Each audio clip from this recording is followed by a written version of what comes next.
Welcome to Sasha Responds, where I respond to your questions and comments left here in YouTube.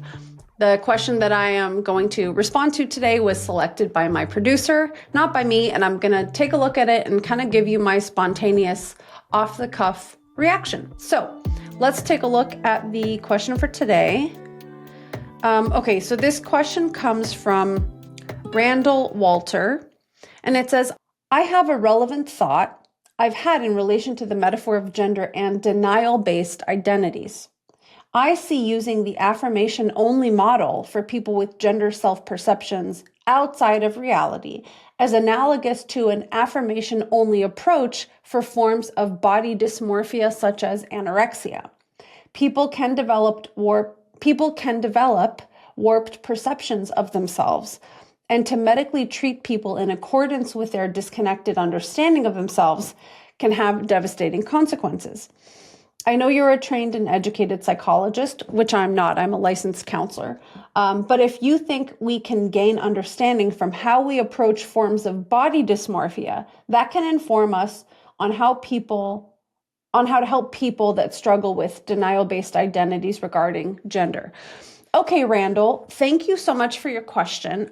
This is another kind of common idea that you hear people talking about, the parallel that people might draw between gender dysphoria and anorexia or body image or eating disorders, things like that.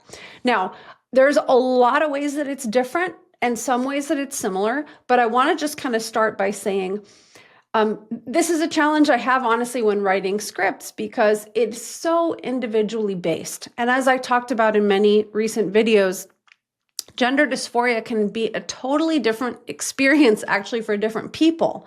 Very different causes, very different roots, very different contributing factors. So it's hard to paint such a broad brush with this, okay? So I will say, I have seen cases where gender dysphoria is operating very similarly to a disordered eating situation, body image issue.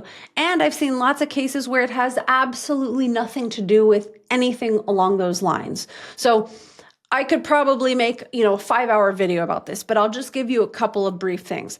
Let's say a person has a very, very, very natural gender nonconforming set of mannerisms, behaviors, preferences, way of being, and maybe they're same-sex attracted, they're gay or lesbian, something like that. In most of those cases, if the person is otherwise well-adjusted and healthy, but they are struggling with gender dysphoria, it might very much be about the fact that they are, breaking gender norms, gender stereotypes, and maybe there's been some social pressure on them to act more typical for their sex, for example, something like that. And it has nothing to do with a disordered perception.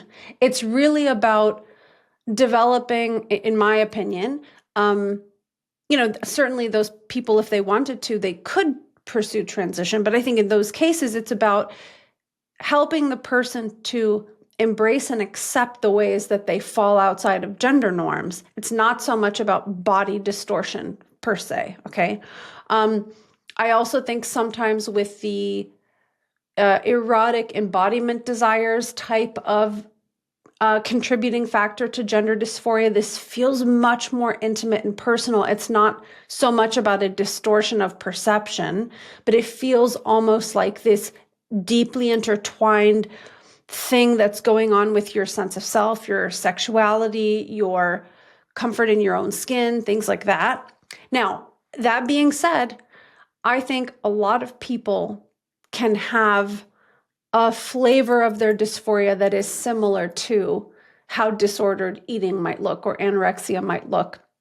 And there are some people, as I've talked about, I'm not sure if that video would be out by this time that we're releasing this one, but in the video that I made about anatomical and physical dysphoria, sometimes it literally starts for a person as purely being an eating disorder or anorexia, and then kind of upon discovering the concept of gender dysphoria, their distress starts to shift and morph into something that's really based on their secondary sex characteristics. So absolutely, in some cases, this looks almost identical to anorexia, but it's almost like you just change the details slightly, and then you find yourself in the world of gender dysphoria. So, I think that's why it's so important. That's why it's so important for people to be given. This is why I made this channel, guys, to be given information about all of the different, more granular, subtle ways that distress and gender dysphoria can intermingle. Because I think sometimes when we talk about it too broadly and we say, hey, here's the DSM criteria. If you fit these boxes, it means you have gender dysphoria. The only treatment for gender dysphoria is medical intervention. You are inviting kind of disasters to happen for some people. And again, I want to say, I know that sometimes people do the medical transition process and it really does solve the problem. And they're like, I've met people who say, I was able to put this behind me. I just moved on with my life. And I know that, of course, there are medical side effects, right? But for the most part, the dysphoria itself is gone. So I'm not saying that that's impossible. But again, if we are just basing our treatment pathway on just meeting these criteria in the DSM, you are going to accidentally lump in people whose dysphoria started as an eating disorder or started as this kind of body image issue. And so, I think in some cases, to your question, can we learn something from people's treatment of body dysmorphia or eating disorders? Sure. I think in some cases it can be really helpful to, work on, it's interesting too, because even eating disorders, there's so many different philosophies about how to treat them and depending on the severity and what a person's got going on. But I think in lots of cases, what can be super helpful for gender dysphoria, if it operates that way, is to learn to be a bit more objective about the body and to learn how to have a healthier relationship with the body and not to treat the body as something to mold and distort and contort and modify in order to make your kind of visual image of yourself a certain way, but to learn to have compassion for your body and to treat your body with care and to understand the limits of, how changing ourselves may or may not benefit us, right? And understanding having kind of a harmonious relationship, even with parts of yourself that at the moment maybe you don't love, right? So I think in some cases, taking that approach can be very, very helpful.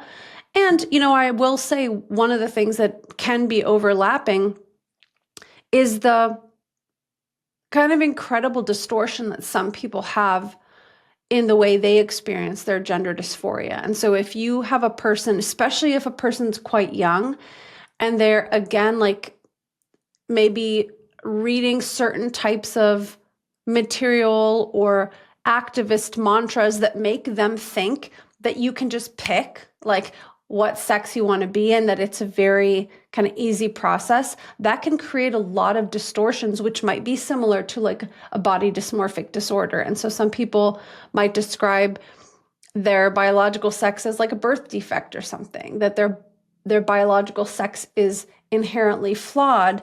And I think that's just a paradigm and a way of thinking about it that can be really destructive. So I'm sure I can go into this in much greater detail. Maybe I will expand on this at some point, but I hope that makes sense, Randall. And I thank you again for writing your question. And I will see everybody either in the next Sasha Responds or in one of my regular videos. Thanks. Thank you so much for watching. Please be sure that you like and subscribe to my channel. And if you want to watch more, just click here. This information is meant for educational purposes only and not as a substitute for mental health services.